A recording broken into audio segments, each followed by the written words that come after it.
Imagine paying the price of a house for a single flower. It sounds ridiculous today.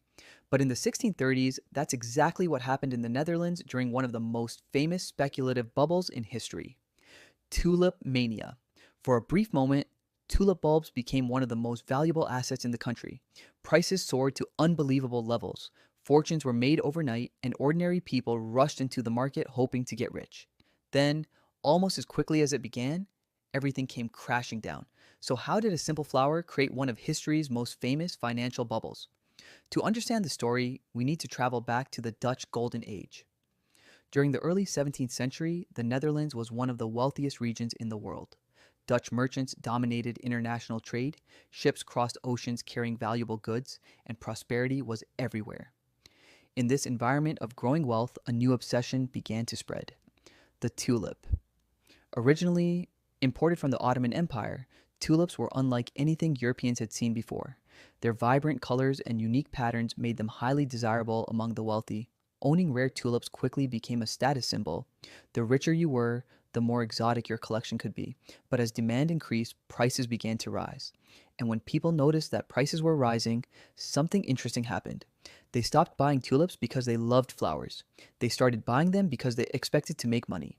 Speculators entered the market. Merchants began purchasing bulbs not to plant them, but to sell them later at a higher price. As more buyers entered, prices climbed even faster.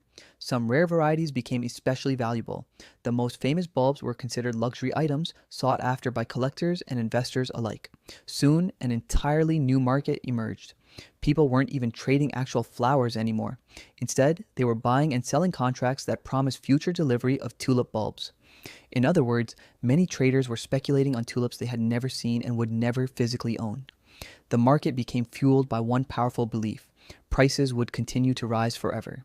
Every successful sale attracted more participants. Neighbors saw neighbors making money. Friends saw friends getting rich. Stories of easy profits spread rapidly. The fear of missing out became stronger than common sense. At the peak of the frenzy, some rare tulip bulbs reportedly sold for prices equivalent to a comfortable house in Amsterdam. Think about that for a moment. A flower bulb, worth more than a home.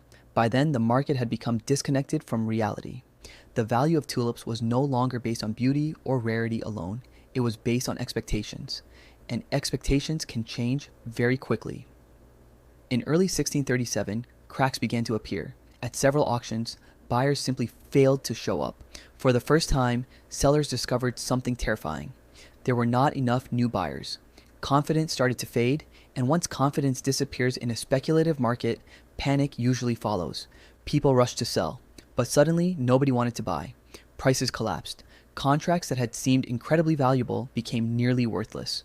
Fortunes disappeared in a matter of weeks. Many investors found themselves holding assets they could no longer sell.